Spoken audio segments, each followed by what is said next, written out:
बिस्मिल्लाहिर्रहमानिर्रहीम अस्सलाम वालेकुम। Welcome back to my YouTube channel. आज हम लोग अपनी book introduction to statistical theory part 1 Sher Mohammad Chaudhry की बुक से chapter number 13 time series analysis का टॉपिक डिस्कस करेंगे, जो कि है एनालाइजिंग द सर्कुलर ट्रेंड। इससे पहले हमने कंपोनेंट्स ऑफ टाइम सीरीज़ और टाइम सीरीज़ की डेफिनेशन पढ़ी। आज हम लोग पढ़ेंगे कैसे हम लोग सर्कुलर ट्रेंड के ऊपर एनालाइज कर सकते हैं डाटा को, जिसकी आपके पास एक्सप्लेनेशन है। The analysis of a trend component involves its measurement and elimination from an observed time series data। कि ये आपके पास एक ऐसा ट्रेंड है जिसके अगर आप इसकी मेजरमेंट और इसकी एलिमिनेशन करें तो आप इसके टाइम सीरीज डाटा को ऑब्जर्व कर सकते हैं, जिसके फॉलोइंग मेथड्स हैं। ये 4 मेथड्स हैं जो कि हम लोग इस पूरे चैप्टर में फर्दर इसके टॉपिक्स और इसके एग्जांपल्स के साथ हम इसको पढ़ेंगे। Number 1 is method of curve hand, free hand curve, the method of semi average, the method of moving average, the method of least square. जो आपके पास इसके सेकंड, थर्ड और फोर्थ मेथड्स हैं, ये बहुत इंपॉर्टेंट हैं, जो कि है method of semi average, method of moving average और मेथड ऑफ लीस्ट स्क्वायर। जो फ्री हैंड कर्व है, इसका मतलब ये है कि ये आपके पास वो कर्व आएगा जो कि आप फ्रीली ड्रॉ कर सकते हैं अपने बाय इजीली हैंड से, जिस मेथड को हम कहते हैं फ्री हैंड कर्व। जो बाकी सेमी एवरेज, मूविंग एवरेज और लीस्ट स्क्वायर हैं, ये ज़रा मुश्किल और इम्पॉर्टेंट टॉपिक है। आज हम लोग डिस्कस करेंगे first 2 method. Number 1 is the method of free hand curve and number 2 is the method of semi average. सबसे पहले जो हम लोग टॉपिक डिस्कस करेंगे वो है the method of free hand curve. जैसा कि मैंने आपको बताया है, ये वो मेथड है, इसमें हम लोग वो कर्व ड्रॉ करते हैं जो कि फ्रीली हम अपने हाथ से खुद इजीली इसको ड्रॉ कर सकते हैं, जिसकी आपके पास एक्सप्लेनेशन है। Plot the given data on a graph. कि आपके पास जो भी डाटा मौजूद हो, आपने उसके अकॉर्डिंग एक ग्राफ पे, ये पेपर पे पॉइंट्स को प्लॉट कर लेना है और उन पॉइंट्स को आपस में जोड़ लेना है एक स्ट्रेट लाइन के अकॉर्डिंग। तो इस चीज़ को आप कहेंगे the method of free hand curve, जिसका ग्राफ अगर आप यहाँ पर बनाएं तो मैंने यहाँ पर रफली एक ग्राफ लिया है, जिसमें एक्स एक्सिस पर यहाँ पर ईयर्स है और वाई एक्सिस पर आपके पास यहाँ प्रोडक्शन या कोई भी चीज़ अगर आपको वाई एक्सिस में मौजूद हो वो। उसके बाद अगर आपने यहाँ पर पॉइंट्स प्लॉट करने हैं तो फर्स्ट 2001 पे आपके पास जो वैल्यू है वो है 7, नेक्स्ट 2002 पे वैल्यू है आपके पास 3.75, नेक्स्ट 8, नेक्स्ट आपके पास 2004 पे वैल्यू है 5, नेक्स्ट 2005 पे वैल्यू है आपके पास 10। इन सारे पॉइंट्स को आप फ्रीली अपने हैंड से ड्रॉ कर सकते हैं और इसके मिड में आप एक स्ट्रेट लाइन ड्रॉ कर लेंगे। जो आप यहाँ पर स्ट्रेट लाइन अपने हाथ से खुद ड्रॉ करेंगे, इसको हम कहेंगे ट्रेंड लाइन, जो कि method of free hand curve कहलाता है। और जो ओरिजिनल डाटा है उनको आपने आपस में ज्वाइन कर दिया तो वो ओरिजिनल डाटा के पॉइंट्स हैं, और जो आपके पास स्ट्रेट लाइन आ जाएगी वो आपके पास ट्रेंड लाइन है। यहाँ तक जो method of free hand curve है उसका टॉपिक कंप्लीट हो गया। नेक्स्ट हम लोग डिस्कस करते हैं the method of semi average, जो कि बहुत इंपॉर्टेंट है, जिसकी आपके पास एक्सप्लेनेशन है। Bye semi averages is made the average of 2 half of the series. आपके पास सेमी एवरेज बेसिकली होता क्या है कि अगर आपके पास कोई भी सीरीज़ दी हुई हैं तो आपने उस डाटा के 2 पार्ट्स में डिवाइड करके उनकी एवरेज ले लेनी है, इसको आप कहेंगे semi average. In this method the given series is divided into 2 equal parts, half an arithmetic mean of the values of each part half is calculated, the computed means are termed as semi average। कि इसमें आपने क्या करना होता है इस method में कि आपके पास जो भी सीरीज़ दी हुई होती है आपने उसको 2 पार्ट्स में कन्वर्ट कर लेना है, फिर आपने उसका मीन निकाल लेना है। मीन यानी कि उसको डिवाइड कर देना है 2 इक्वल पार्ट्स पे, यानी कि जितने भी आपके पास वैल्यूज़ गिवन होंगी आपने उस वैल्यूज़ को उतने पे डिवाइड कर देना है। तो ये आपके पास बन जाएगा सेमी एवरेज मेथड, जिसकी आपके पास एडवांटेजेस और डिसएडवांटेजेस हैं। एडवांटेजेस हैं number 1, this method is simple and quick. ये मेथड बहुत सिंपल और जल्दी हो जाता है। It gives an entirely objective result when trend in a straight line. यह आपको एक सही रिजल्ट देता है जिसमें आपके पास ट्रेंड जो हो वो स्ट्रेट लाइन पर होता है। इसके डिसएडवांटेजेस हैं, डिसएडवांटेजेस भी आपके पास 2 हैं। The arithmetic mean which is used to average observed values is greatly affected by abnormally small or large values। जो आप यहाँ पर वैल्यूज़ का मीन ले लेते हैं एवरेज करके, तो वो अफेक्ट करता है उनकी स्मॉल और लार्ज वैल्यूज़ पर।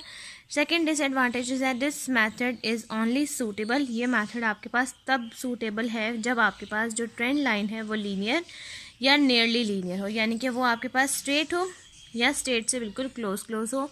ये आपके पास इसका डिसएडवांटेजेस है। नेक्स्ट हम इस टॉपिक से रिलेटेड हमारे पास एग्जाम्पल नंबर बुक में 13.2 है, अब हम लोग वो डिस्कस कर लेते हैं।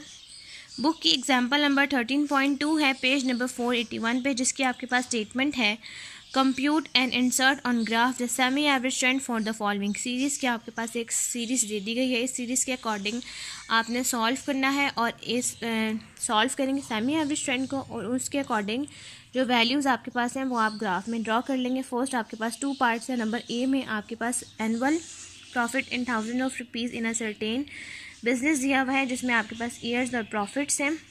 ईयर्स आपके पास एक्स एक्सिस पर आ जाएंगे और वाई एक्सिस प्रॉफिट के अकॉर्डिंग आपने यहाँ पर पॉइंट्स प्लॉट कर देना है। और पार्ट बी है indoor patients 1000 treated in hospital in the Punjab.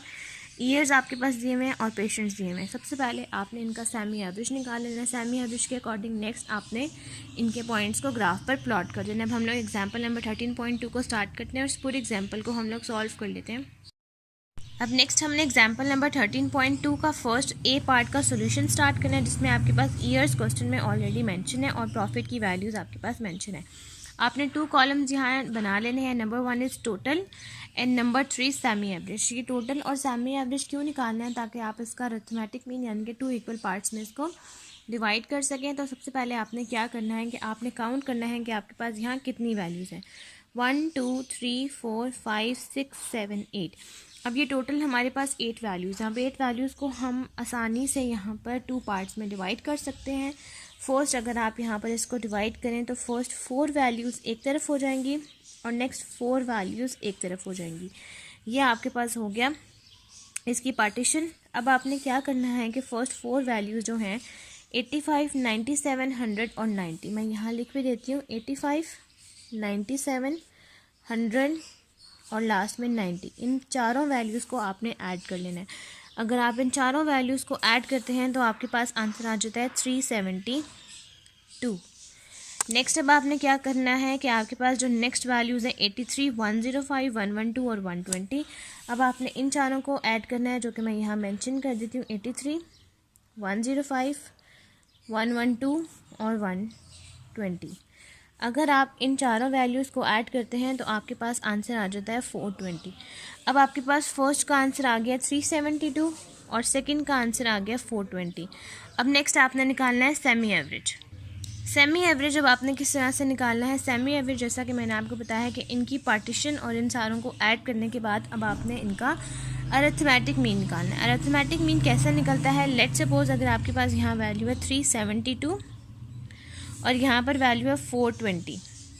अब आपने इसको एवरेज होता है हमारे पास कि जितने भी आपके पास आंसर आए हैं ऐड करने से उसको आपने डिवाइड कर देना है टोटल नंबर ऑफ़ वैल्यूज़ पे। अब आपके पास यहाँ टोटल नंबर ऑफ़ वैल्यूज़ कितनी है 1 2 3 4, तो आप इसको डिवाइड कर देंगे 4 के साथ। जितनी भी आपके पास वैल्यूज़ गिवन होंगी आपने उसके साथ डिवाइड करना है। लेट्स सपोज अगर आपके पास कभी 5 वैल्यूज़ होंगी आपने 5 से डिवाइड करना है, 3 होंगी आपने 3 से करना है। मेरे पास यहाँ 4 है तो मैंने 4 से डिवाइड किया है। नेक्स्ट यहाँ पर भी वैल्यूज़ 4 हैं तो यहाँ पर भी 420 को मैंने 4 से डिवाइड करना है। फर्स्ट अगर 372 को अगर मैं 4 से डिवाइड करती हूँ तो आपके पास यहाँ आंसर आ जाता है 93 और यहाँ पर 420 को अगर मैं 4 से डिवाइड करती हूँ तो आपके पास यहाँ आंसर आ जाता है 105। अब ये 2 वैल्यूज़ जो आपके पास आई हैं 93 और 105, ये आपके पास सेमी एवरेजेस की वैल्यूज़ हैं। अब नेक्स्ट अब आपने इस डाटा के अकॉर्डिंग यहाँ पर पॉइंट्स प्लॉट करने हैं। फर्स्ट आपने क्या करना है कि जो आपको ओरिजिनल वैल्यूज़ दी हुई हैं प्रॉफिट की ईयर्स के अकॉर्डिंग आपने वो ड्रॉ करनी है। फर्स्ट 1973 पर जो आपको वैल्यू गिवन है वो है 85, तो फर्स्ट आपने 85 प्लॉट किया। उसके बाद 1974 पे आपको वैल्यू गिवन है 97, तो आप यहाँ पर 97 प्लॉट करेंगे। नेक्स्ट आपको 1975 पे वैल्यू गिवन है 100, आप यहाँ 100 ड्रॉ करेंगे। उसके बाद वैल्यू है आपके पास 90, आप 90 प्लॉट करेंगे। उसके बाद वैल्यू 83, आप 83 प्लॉट करेंगे। और उसके बाद जो वैल्यू है 105, आप 105 प्लॉट करेंगे। उसके बाद है 112, आप यहाँ से 112 प्लॉट करेंगे।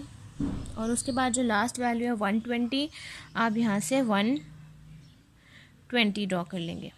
अब इन सारे पॉइंट्स को आप आपस में ज्वाइन कर देंगे। फर्स्ट यहाँ से यहाँ, यहाँ से यहाँ, उसके बाद यहाँ से यहाँ, फिर यहाँ से यहाँ, उसके बाद यहाँ से यहाँ, फिर ये वाला पॉइंट और लास्ट में ये वाला पॉइंट। अब यहाँ पर जो आपने ये पॉइंट्स ड्रॉ किए हैं इस लाइन को आप कह देंगे ओरिजिनल डेटा या फिर ओरिजिनल वैल्यूज़।